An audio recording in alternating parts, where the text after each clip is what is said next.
Welcome back, everyone, to the What Are Quantum Computers series. In yesterday's video, we had went over what qubits are, and in today's video, we're going to be going over normalizing qubits. So we'll be covering over the representation of a single qubit state in superposition, the amplitude in superposition, understanding probability in Born's rule, normalization of a qubit and its equation, and we'll be doing a Python activity at the end where we'll be coding a simulation for normalizing a qubit.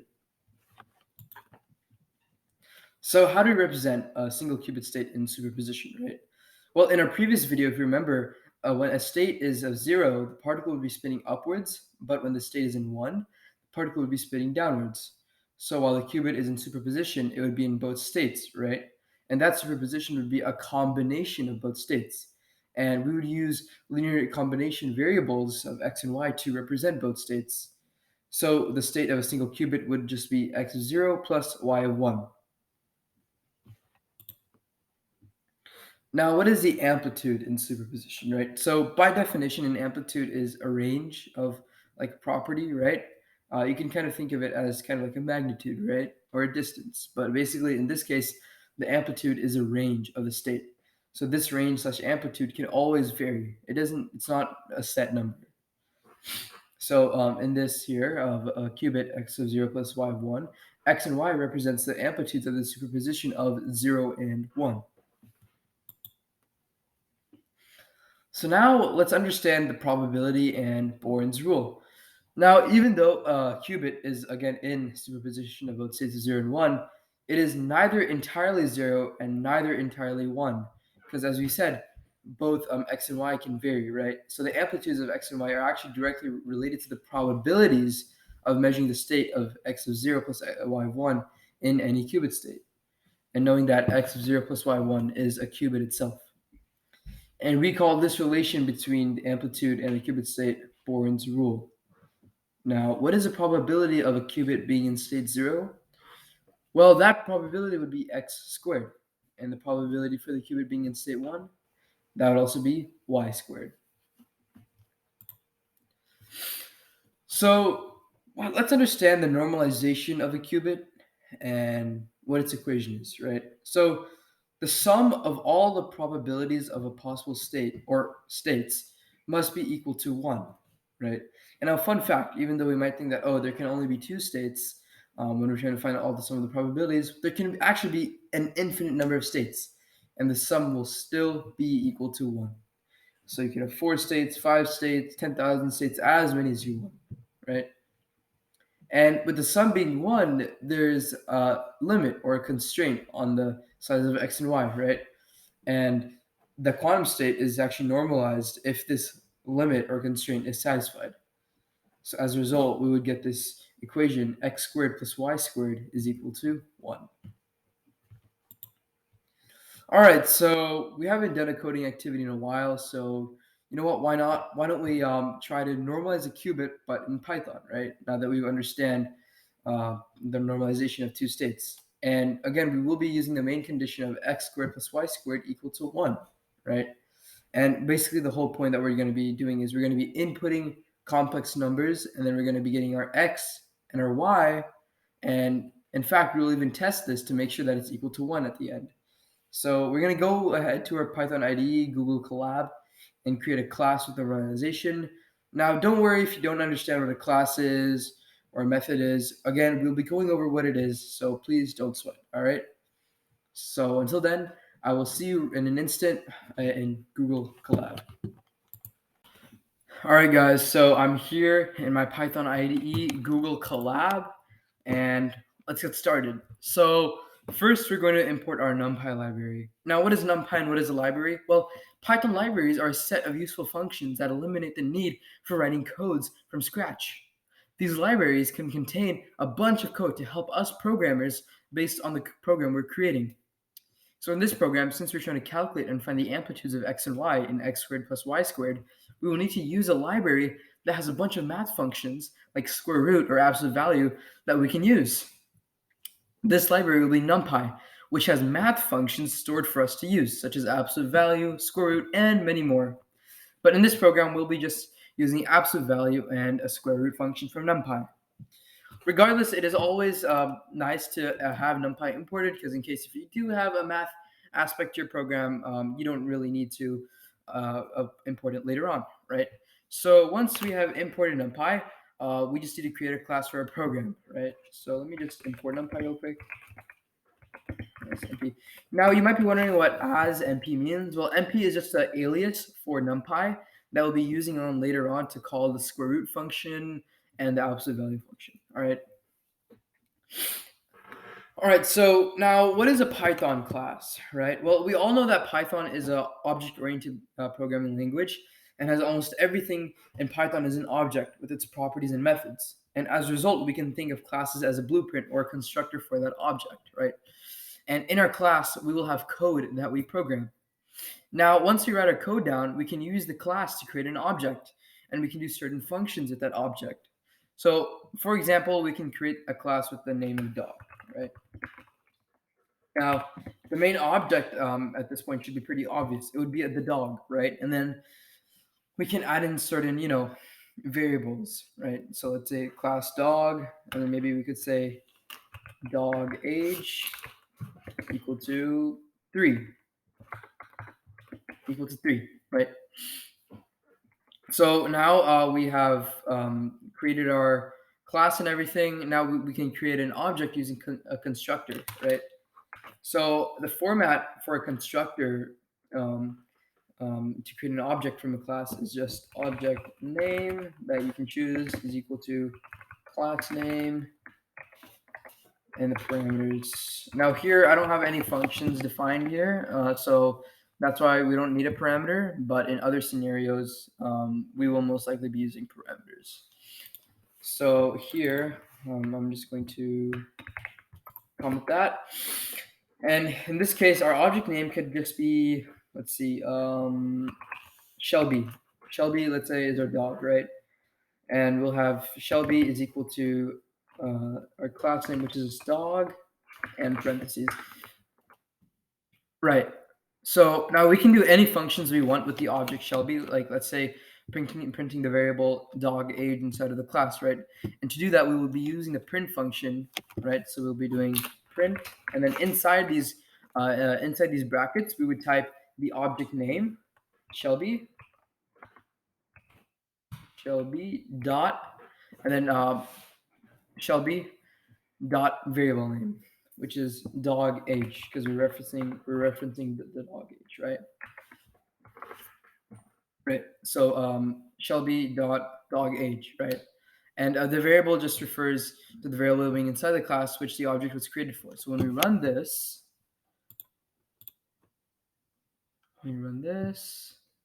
we get 3. See? So that is how these objects work and these classes work, right? We would construct an object that belongs to that class, right? Now, we're going to move on to the built-in init function, okay? So let's keep our class dog. Put that over there. Right, so now let's understand the built-in init function. Now, what we did previously was a really simple form of a class, but in order to really understand the complexity of the class, we need to understand the use of the init function. So remember, all classes have an init function which get executed from when the class commences. And we use the init function to assign values to our object. So now we will type down our init function. We'll type down def init self name age breed. Okay. So 3 things. Okay. So def means that you're defining the function, or in this case, the init function, and name, age, and breed are our instance variables or our attributes of the object, right? The name, the age, and the breed of the dog, right?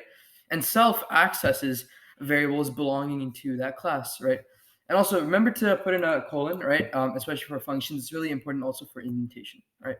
So now when we hit enter, what we're going to do now is we're going to initialize our variables by typing self.name equal to name, self.age equal to age, and self.breed equal to breed. right?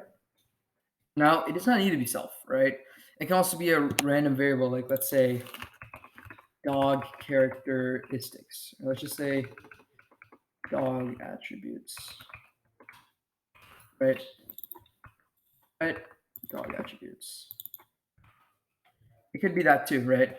Um, but it has to be the parameter of any class. So for now, we'll just keep it as self, but it can be any variable name you want, but it just has to be the first parameter of any class. So now once we have initialized our variables, what we're going to be doing now is we're going to be defining our constructor now. All right, so remember, constructor is just the object name that is equal to the class name with its parameters. And in this case, we do have parameters, which is name, age, and breed. So we can, let's say our dog, why don't we bring back, see, how about Thomas? So we'll have Thomas equal to the class name, which is dog, and then the parameters, which is the name. So our name will be Thomas. Our age, let's say he is 1, and our breed is, let's say, I don't know, let's say Corgi. Okay, Corgis are pretty cute, right? So now Thomas 1 and 36 are our parameters for the name, age, and the breed, right? And these parameters are specifically referenced for our object Thomas. And then we can do print dog, sorry, Thomas dot name, comma, Thomas dot age, comma, Thomas dot breed. And what this does is that it prints out each and every one of the parameters of Thomas 1 and Corgi because it's referenced to these variables. So if I print this, I would get Thomas 1 and Corgi, right? So yeah, so one last thing before we jump into creating our code is that we also need to use some arithmetic in our program because we will be dealing with the function x squared plus y squared equal to 1, right? And we want to find both x and y since x is the amplitude of 0 and of the state 0 and y is the amplitude of state 1, right? So we have already imported our NumPy library, right? And as I mentioned earlier, we are going to be using certain functions like absolute value and square root. So why don't we go through a few examples, let's say. So let's say if I want to print the square root of 9, right? And remember, np.square root. So np is the alias of the NumPy library, right? np, and square root is the function, right? And this just finds the square root. So np dot square root is important because it references that function. So when we print this, we would get 3.0, or we can do some random number, round number right here, yep. And the square root of that number is 484 point something something, right?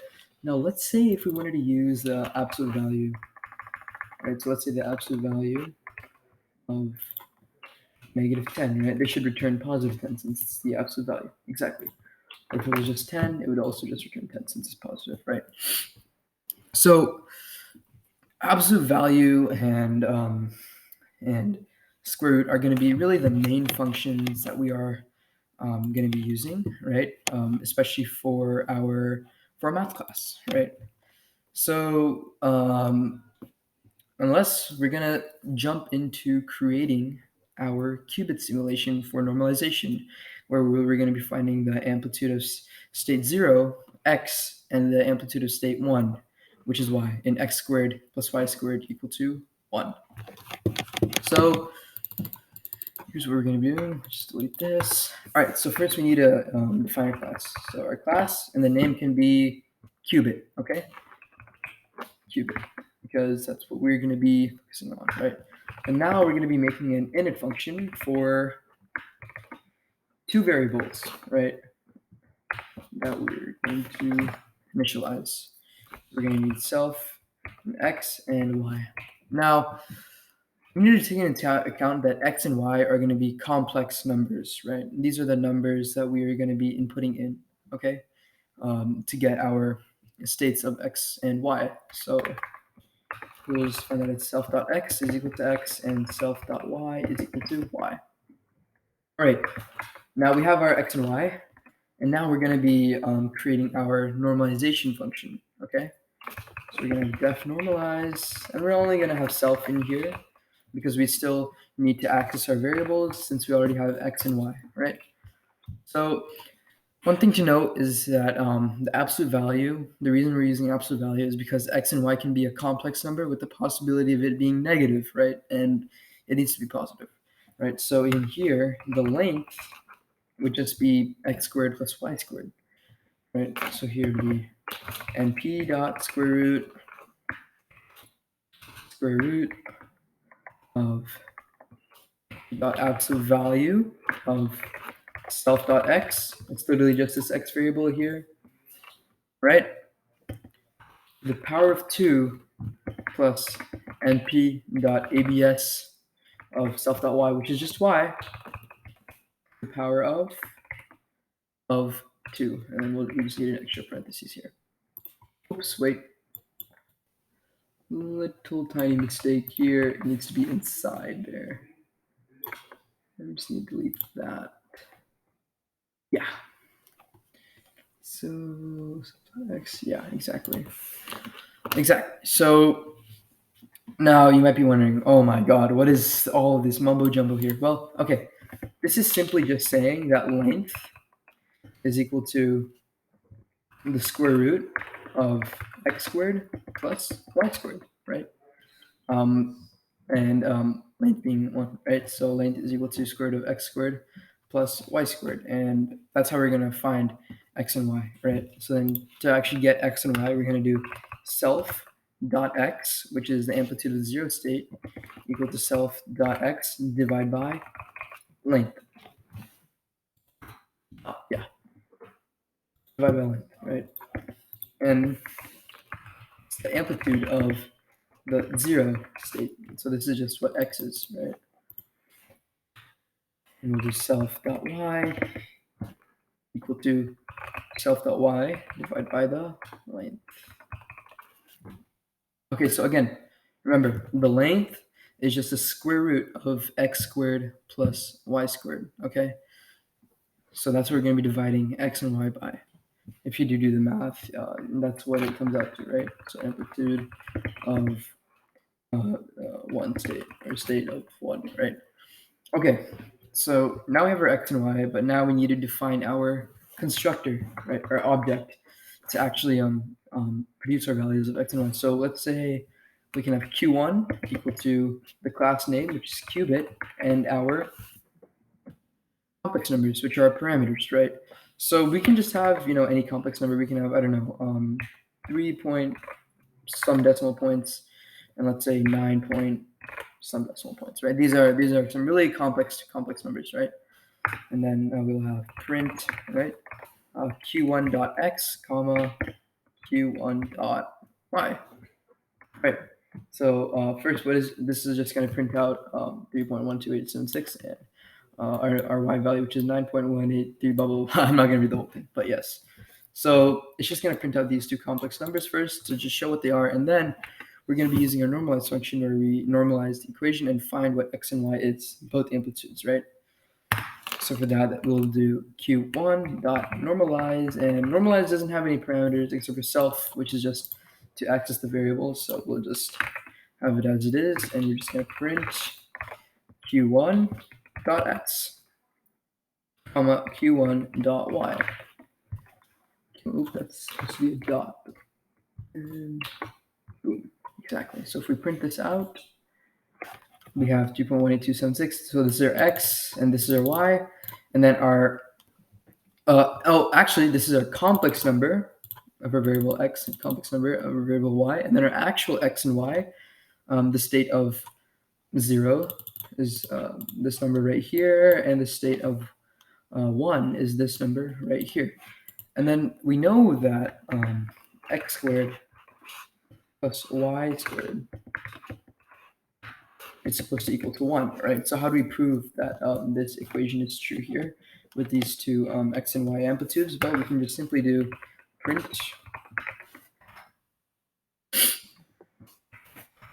q1 power of 2 plus q1 dot y, that's supposed to be dot x, to the power of 2. And when we want to find the power of something, we would just do asterisk, asterisk, 2 asterisks, and then the power. So like for in this case, we're doing it to the power of 2, so it'd be 2. But if you're doing it to the power of 4, it would be 4, right? And then if we run that, we would get 1. See? So that's pretty much what it is. I mean, you can really input any number you want and you would still get 1, right? Like if you inputted 0.1, 5, run that, boom, it's 1. Yeah.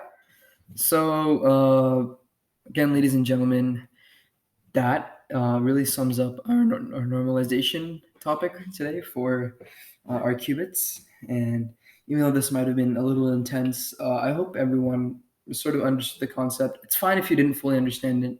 Do not worry, okay? This is also a pretty advanced topic. But again, I hope you guys had fun, and I'll be seeing you in the next video. Bye-bye.